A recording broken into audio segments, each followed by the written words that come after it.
Hi everybody, and welcome back to yet another show, surprising as it is. And tonight we have Mariano Franco, like the dictator. Welcome. Thank you. We wanted the dictator, Yes. but we couldn't get him. We couldn't get him on the show, which is common. So listen, thanks a lot for being on the show. Thank you for the invitation.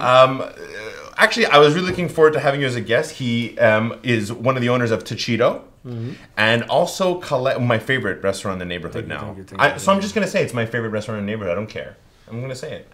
And you also, well, you do a lot of things. You're a filmmaker. Yeah. You did. We'll come back to these guys, which are awesome. But you made a film about Robert Lepage. About Robert Lepage, yeah. That was the last thing I did. That was the last film you made. How was that working with him? It was fine. It was yeah. He's a pretty busy man, trapping his brains. Very talented, but very extremely busy. So the Quebecois Kubrick. Yeah, I had I guess I had the chance to be with him. Yeah. For 3 months. I can't say that I developed a relationship. It's hard to He doesn't call you at Christmas? He's like, no, not at all. He invited me to his chalet once with my girlfriend. He did? Yeah, he did. Did you go? I went, yeah. He has a beautiful swimming pool. The bourgeois life. Yeah, well, let's talk about that. Bourgeois life. You're originally from Mexico. I'm from Mexico, yes. You came here, what year? 96. 96. Was that to go to film school, or you were a little younger? I was young. I was not too young. I was 20. I actually came because my parents left Mexico, so they decided in 95. They say, can I say bad words in this place? Yeah? Sure, you can say whatever you like. That's how I am.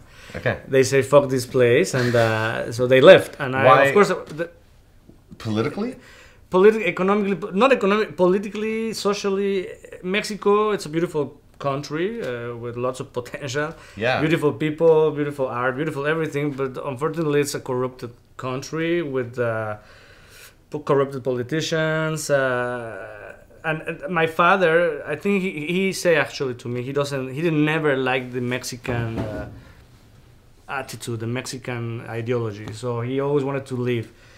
He wanted to go to Spain, to other countries, and finally he got this opportunity to come to Canada through his brother.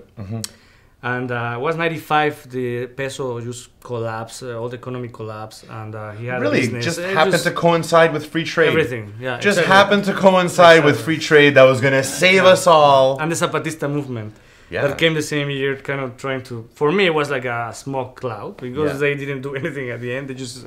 Anyway, that's a whole other show. We'll have you on with our political refugee show with MIA, and that's right. She's going to be on the show. Well, what kind of music do you listen to? What kind of music? Lots of music. But you're in a band. I'm Bunga in a band. Bunga. Bunga Bunga. Yeah. But I listen to. Great name. It is. Yeah, I love it.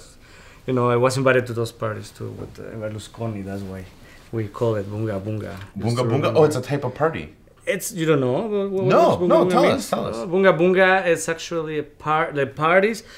It's complicated, but Berlusconi in Italy held these parties at some big places with lots of rich people, politicians, and lots of young girls. Let's say it. And it's like the Mile End. Exactly. It's like my parties. Not mine though. And so he held these big parties, and what kind of orgies with 60, 70-year-old men. I don't know how they are, but anyway. Eyes wide shut. Exactly. Yeah. And so they call Bunga Bunga because they're reference to some kind of African ritual of sex. Really? So that's what, I don't know, we were looking for a name for the band. Like, Bunga Bunga. And is that the style of the music? It's very extroverted. It's sexual. Oh, really? Look sexy, at me. Eh? Well, look at you. Woo! What else? No, hot tamale. It's dance music, dance rock with like 2 guitars and drums and lots of sequences. Do you have any gigs lined up? No, we just did the Pop Montreal. How was that? Very, very sad. Really? Why? Yeah.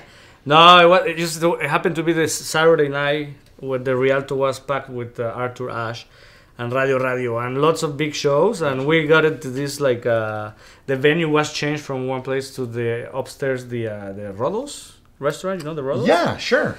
Nobody know. Anyways, it was pretty. Nobody knew. There was like 20 people. It was fun. I wish I had. It was a good rehearsal. Oh, it was a good rehearsal. Yes. Listen, we're gonna take a break and we're gonna talk about these guys. So come back, check them out. You're gonna want to know. Thanks.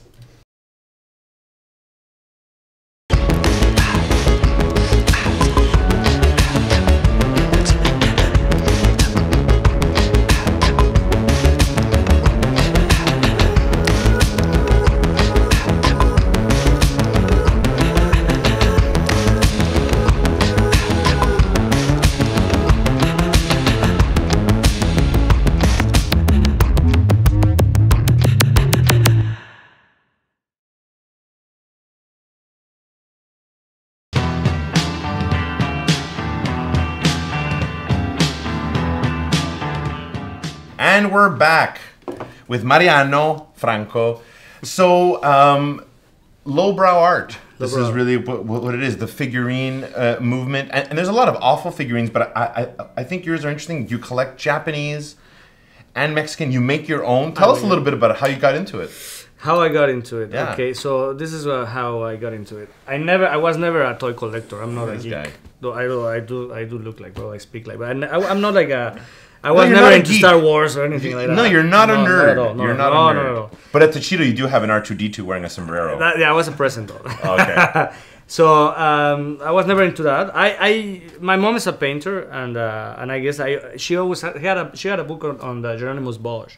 Oh yeah. Bosco. Sure. And I ever since I'm a kid, I think I got obsessed with that, and I like all the absurd, surreal, the weird stuff, you know. Yeah. And surrealism and then all that stuff. And one day I went to New York with my girlfriend, and I was bored because she was, shopping. There's nothing else but like special. That's all you do in New York. Exactly. You eat. Even and if shop. you don't need anything, you have to buy it. And then I saw Toy Tokyo, and I said, well, I don't like Simpsons stuff. And so I walked into the place, and there was Simpsons, Star Wars, the classic stuff. But there was a little room on the back. I just walked in, and there was this Japanese kaiju place, and I never saw anything like that in my life. It's like kind of this stuff.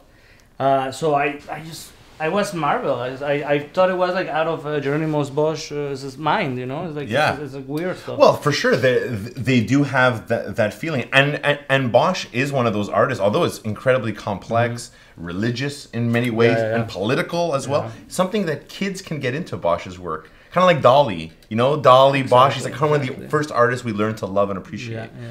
Warhol too, and this actually falls more into the world that Warhol opened up for us. I think. You think so? Yeah, I think so because I think Warhol liked shit. Yeah. I think he liked shit, and he liked the idea that people live with shit all around them, and that he really predicted that all our shit would become champagne. And isn't that really what happened? What? Mine hasn't yet. Well, you made these little guys. Yeah, this kind of shit. Sorry. You made this guy. Yeah, this kind of shit. This kind of shit. Well, it's I right. love this guy. The link with Warhol, I think, comes when you can afford a sculptor, because I think they're sculptors. They're basically, this is an artist. This is a guy, for example, this is a guy from Japan. It's called Elegave. It's an artist who makes his own sculpts. It's a sculptor. And then he makes a mold and send them to a factory in Japan for vinyl, because it's very toxic to make this thing at home. You can't. And so he sells like 200 of these ones. Oh, it's an edition. It's an edition, yeah. And so it is pop in a way, like Warhol, like something that is art. Yes. It's affordable to lots of people. Exactly. So yes, and how much is a piece like this cost? A piece like that, when you buy it, you have to buy it actually by lottery. Okay. You can't just buy it. In the art world, they always say, first you fill their walls, then you fill the floor. Meaning sculpture is the last thing you buy because it's the most expensive. And yet here are these toys. Are they less dramatic? No, certainly not. No. There's just so much work that goes into them. The only difference is it's not bronze. Exactly. And, exactly. It's not, some precious item. It's plastic, but that's great, right? That's what it is. It's our time. Plastic. Yeah. Because it's our time. It kind of brings us back to our times of the squeaky toys and all those. Vinyl, actually, it was created in the 70s. That's right. My first car had vinyl seats. It was a Camaro. Vinyl seats. Red vinyl seats. You see? My God. Smells. This is smell. It's a smell. I love the smell of vinyl. It's really special. That's toxic. That's highly toxic. I want to show this one. This is a treasure. This It took me a long time to get this one from Japan, and this actually it's pretty horrifying. Actually, and it cost me a lot of money. This one, my girlfriend almost kicked me out of my apartment. She said, "Are you crazy? How come women are allowed to buy, to spend $58 on a lipstick, but the minute we spend, $180, probably way more than that. More than that. This is. You're in love. Yeah. You're married. No, I'm not common married. law. Common law. Yeah. Perfect for the mile end. We don't believe in that sort of stuff here. You have a little girl. Yes, Nina. The business is doing well. Yes. TACHIDO has just celebrated its 1-year anniversary. 1 year. Okay, well, I'm going to, that's all the time we have today. You're an amazing guest. Thank you so much for coming on, Mariano. So check out TACHIDO. It's between St. Viator and Bernard on Parc. You can't miss it. Have a banana. Thank you kindly. Have it when you get there. All right. And, well, we'll see you next time. Thanks again, everybody. Thanks.